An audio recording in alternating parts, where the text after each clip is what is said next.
Alright, good morning and welcome to another episode of the channel. So this is where I'm at exactly 3 weeks to go tomorrow. Starting to look a lot better. I'm 80 kgs right now. Something interesting about me, some of you might find, is genetically one of my strongest points is I have a tiny waist. So when I get lean, it's only like about 27, 28 inches. So literally I buy 32 because of my quads, but like I could fit a fist inside here in the jeans. I always need a belt badly. But the bad thing then about me genetically is I hold all my weight around my stomach. So I still don't look awful lean here. I look very lean in my quads and my arms. So even though I have a very small waist, it takes ages and ages and ages for it to get lean, for me to see my abs properly. And that's where all the fat seems to be coming off the last few weeks, because everywhere else came in faster. When I wake up first thing in the morning, I like to have at least a pint. So this is about 700ml. My protein one is 800ml, and I like to down that straight away, like first 2 minutes after waking up, because your body's dehydrated. Then you can lob water into you, and it won't feel, won't feel like you're bloated. It won't feel like it's sitting on top of anything, because you're at your most dehydrated state. So first thing in the morning, lob in at least a pint of water, 500ml. Okay, so today I'm going to take you through one of my favorite meals. It's a consistent meal in my diet year round.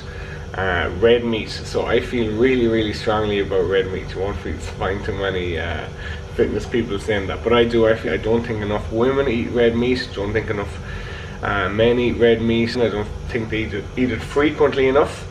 I don't think they eat good enough quality red meat. We're blessed in Ireland, like in places like Dubai and all these fancy restaurants in London, they all use Irish meat that's sourced basically where we can get it locally, and we don't utilize that near enough, because the meat that we have available to us, especially in the west of Ireland, is absolute brilliant quality, but most of the time we choose shitty meat and we cook it shit as well.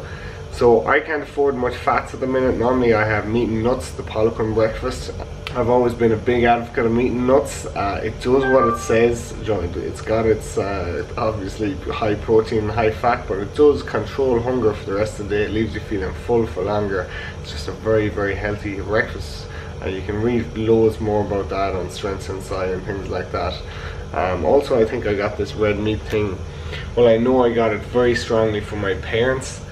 They always insist on buying really good quality meat, so I go to Paul Kane's. That's no secret. I'm obsessed with the quality of their meats in Paul Kane's. Just go in and try it. I've never met one person who went in, tried their red meat, and didn't say it was unreal quality, or didn't say it was the best they've ever had. Now that's a huge statement, but it is. It's literally the best meat you'll get to eat is from a local butcher like that, who kills their own meat from their own farm. I'm interested in, I think my mother got her pickiness with red meat from my grandfather. He lived well into his 90s, had red meat all the time, and was a real stickler for only eating the best quality meat, round steaks, sirloin steaks, etc. So today, like I said, I can't afford the nuts because they're too high in fat. So what I'm doing today is cooking a different type of meal. It's peppers, asparagus, and just a couple of little spices, lovely little spices, and then that's it. It's cooked in lemon because I can't afford the fat in the coconut oil or butter either, and it's chopped up sirloin. That's all it is. 300 grams of chopped up sirloin. Really good recipe. Key for the sweetener at the end is the glycine, but I'll have all that in the video with the ingredients.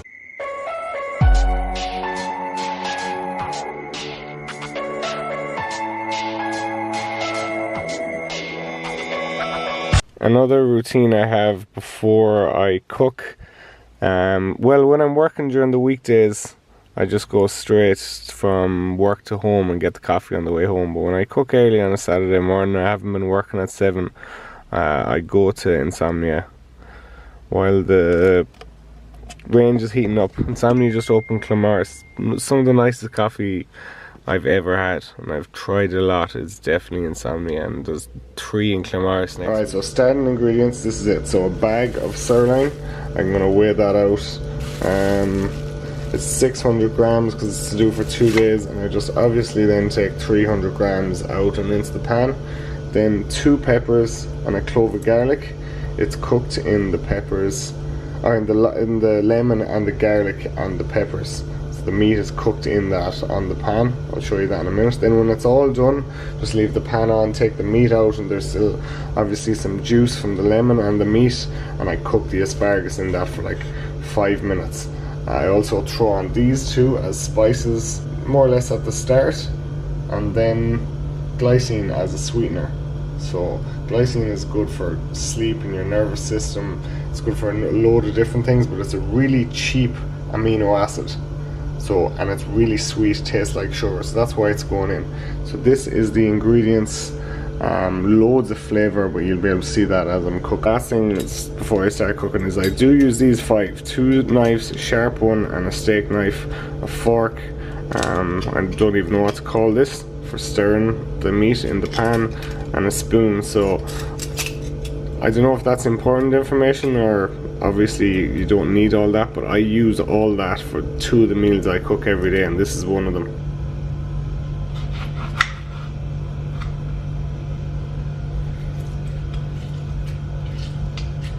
So as you can see, there's plenty of juice on the pan there, and I take the pips out with a spoon before I put in anything else, because pips don't taste very nice.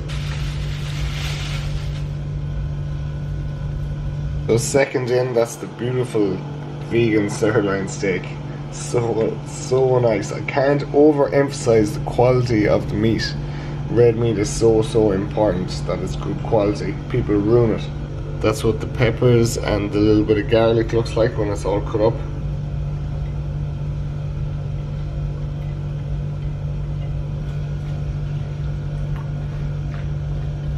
Alright, so that's what it all looks like when it's in the pan and all chopped up, the veg, and I literally just fry it in that. That's all there is to it. There's nothing else to it. Got plenty of juices in it, like I said, from the vegetables, the lemon juice and the meat. The only thing I add now is 2 spices. So paprika, we'll say maybe a teaspoon of each. I don't know, roughly. What does that look like? About that, enough to redden the top. And some Cajun, and another decent amount of that. And I put in the glycine right at the end, mix it up right before I take it out of the pan. But there's nothing else to it. That's all there is. You chop it up and you fry it, and that's basically it. I get my meat chopped up in the butcher's. So I throw in a spoon of glycine, and then I give it one last stir after that. Like, a spoon is literally enough to change the taste of it a lot. So that's what it looks like towards the end. I definitely don't overcook the meat, definitely not. I would nearly say it's almost like a stew, I suppose you could say, except with not near as much fluid. It's fried, but as you can see, there's loads of water and moisture in the pan. So I pick it all up and out of the pan with that, and I do that to keep as much juice in as possible in the pans, just so I can fry the asparagus in it. That's the only reason I don't just pour it all out onto the plate.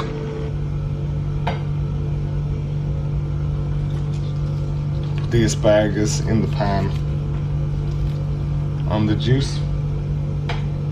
Not much to say about cooking asparagus really, but sometimes you might just want to eat this while it's hot. But I'd recommend definitely eating the asparagus with it. It's high in fiber, so get your veggies into you.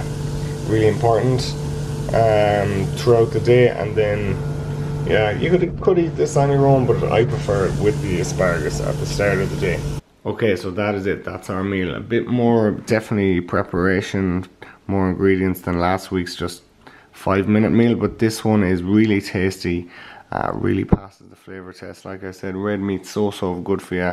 Plenty of veggies there as well, and it's genuinely one of my favorite meals that I eat year round. The only thing is I might add some fats to it, or if not some fats, some raspberries, but I can't afford the calories from either of them at the minute because my carbs and fats are quite low. Alright, so that's it, it's all done. I'll throw the macros up on here next. It's 19 carbs, 11 fats, and then 67 protein. So as you can see, it's actually lower in calories than last week's meal, but more time to prepare, more fibre. It's probably richer in micronutrients. I won't use the word healthier, but richer in micronutrients and than last week. It's lower in carb and higher in protein. I really like it. I eat protein, red meat year round. So if you try it out, let me know. Don't forget to tag me, and as usual, thanks for watching.